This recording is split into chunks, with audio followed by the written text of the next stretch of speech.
पुणे से लगभग 380 किलोमीटर दूर एक छोटे से शहर लोनार में हम उस क्रेटर को देखने पहुंचे जो विश्व भर में जाना जाता है। लोनार एक छोटा सा शहर है। छोटी छोटी पतली सड़कें और सड़कों के दोनों ओर बनी हुई दुकानें। रहने के लिए भी अच्छे होटल्स नहीं हैं, बस काम चल जाता है। पर इस छोटे से शहर में देश विदेशों से लोग आते हैं क्योंकि यहाँ विश्व प्रसिद्ध क्रेटर जो है। बारिश के दिन थे, शहर की सड़कें गीली थीं। हल्की बूंदाबांदी में हम लोनार लेक को देखने निकल पड़े। हमारे गाइड थे शैलेश जी। उन्होंने हमें बताया कि वो MTDC के अप्रूव्ड गाइड हैं। क्रेटर को देखकर भव्यता का आभास हुआ। घना जंगल और बीच में लेक का पानी। नमस्कार, मेरा नाम शैलेश सरदार है। मैं MTDC का ऑथराइज टूरिस्ट गाइड हूँ। अभी हम देख रहे हैं लोनार लेक। उस टाइम में क्या हुआ, एक 60 मीटर लंबा और 2 मिलियन टन वेट वाला हम पर मेटेरियल गिरा। जो मेटेरियल गिरा उसका जो गिरने का स्पीड था वो था 22 किलोमीटर पर सेकंड। जब लेक बना था तो उसके अंदर पानी नहीं था। नेचर जब रेन गिरता है तो रेन का पूरा वाटर नीचे उसको बेसमेंट में जाकर गिरा और पूरा इसमें पानी कलेक्ट हुआ। शैलेश जी ने हमें लोनार क्रेटर के विषय में बहुत सारी जानकारी दी। जानकारी से भी अच्छा हमें लगा कि उन्होंने हमारा परिचय श्री गजानन खरात जी से कराया और रचना जी से भी कराया। गजानन खरात जी ने हमें बताया कि उन्होंने लोनार क्रेटर पर बहुत सारी जानकारी इकट्ठी की है। हमें नहीं मालूम कि ये सब जानकारी उन्होंने कहाँ से और कैसे इकट्ठी की है, पर उनको सुनकर हमें अच्छा लगा और कुछ नया सा लगा। नमस्ते सर, मेरा नाम गजानन खरात है। मैं लोकली यहीं से हूँ और मैं ये लोनार क्रेटर कंजर्वेशन कमेटी का 10 साल से सभासद रह चुका हूँ। लोनार ये एक अलग जगह है। आप दूसरे टूरिस्ट प्लेस जाते हो वो जगह अलग है, वहाँ पे आपको निसर्ग मिलेगा, अच्छा झाड़ी मिलेगा।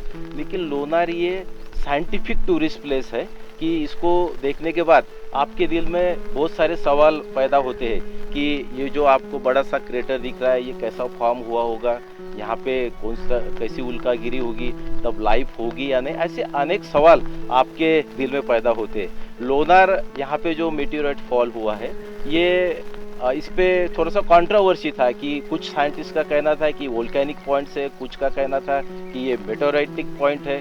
तो 1975 में जियोलॉजिकल सर्वे ऑफ इंडिया और स्मिथसन इंस्टीट्यूट ऑफ अमेरिका इन्होंने इसके नॉर्थ डायरेक्शन में कुछ ड्रिल्स होल लिए जो 100 मीटर्स तक के लेने के बाद उनको कुछ पार्टिकल्स उसमें मिले। उस पार्टिकल्स को उसने मस्कलाइनेट ऐसा नाम दिया था।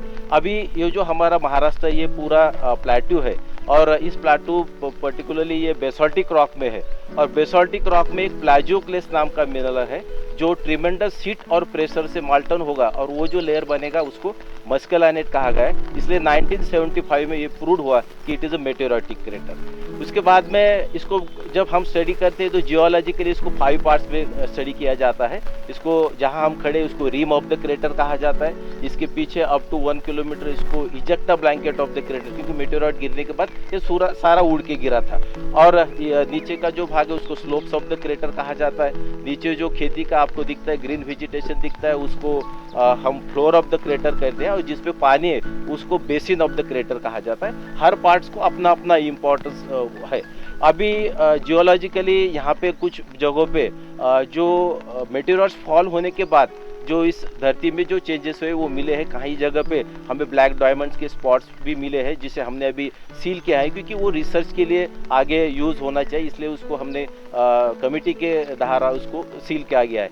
अब जो इस क्रेटर में जो पानी है वो सलाइन अल्कलाइन वाटर है जिसका pH 10.5 है। डेड सी का pH 9.5, उससे भी ज़्यादा इसका pH है। फिर भी इस पे लाइफ डेवलप हुआ है और मेरा चाहना है कि ये जो प्लेस है ये साइंटिफिक टूरिस्ट प्लेस है और इसको उस नज़र से गवर्नमेंट ने देख के इसको डेवलप करना चाहिए। यहाँ पे जो टूरिस्ट आएंगे वो एंजॉयबल टूरिस्ट हम एक्सपेक्ट नहीं करते। हम यहाँ पे साइंटिफिक रिसर्च करने वाले स्टूडेंट्स ज़्यादा से ज़्यादा यहाँ आए, और ये जो क्रेटर इसका स्टडी है, क्योंकि क्रेटर में आपको अगर इधर देखा तो इस पे बहुत सारे सब्जेक्ट्स पे आप काम कर सकते हो। लोनार एक ओपन लेबोरेटरी है कि जहाँ पे आपको जिस सब्जेक्ट में इंटरेस्ट है उसमें आप स्टडी करते हैं, इसलिए गवर्नमेंट ने इसको एक साइंटिफिक टूरिस्ट प्लेस के हिसाब से इसको डेव्हलप करना चाहिए, यही मेरी धारा आहे। माझं नाव रचना शुभराव देशमुख आहे आणि माझं बर्थ प्लेस लोणारच आहे। और हमारे लिए जो लोनार सरोवर है वो एक भगवान की तरह है, क्योंकि हम जो लोनार सरोवर में कमलदा माता का मंदिर है वो हमारे लिए लोनार का यानी तीर्थ जैसा है। लोनार में हम बचपन में ट्रिप वगैरह रहती थी, या मम्मी पापा आते थे घूमने तो उनके साथ में हम आया करते थे। और वैसे भी अगर कॉलेज में समझ लो ऑफ है या कुछ हमें समझ में नहीं आ रहा है या बोर हो गए या कुछ हो गया तो हम सीधे यहाँ पे आते, एक तो यहाँ पे ऊपर किनारे में घूमते, अगर टाइम रहा तो हम मंदिर तक जाके आते। उस वजह से हमारा कैसे नेचर वगैरह की या टेंशन हुआ, बर्डन हुआ, कुछ भी हुआ तो हम फ्रेश हो जाते, या घूम के हमें ऐसा लगता है कि मानो हम माँ के गोद में आके समा गए हो। गजानन जी की एक बात मुझे बहुत अच्छी लगी कि लोनार एक ओपन लैब है, जहां जिसको जिस भी विषय में रिसर्च करनी हो कर सकता है, चाहे वो बॉटनी हो, जूलॉजी हो, माइथोलॉजी हो, आर्ट और आर्किटेक्चर हो, जियोलॉजी हो, आदि आदि। लेक को देखकर हम बाकी सब कुछ भूल गए और सुंदर यादें लेकर पुणे वापस लौट आए।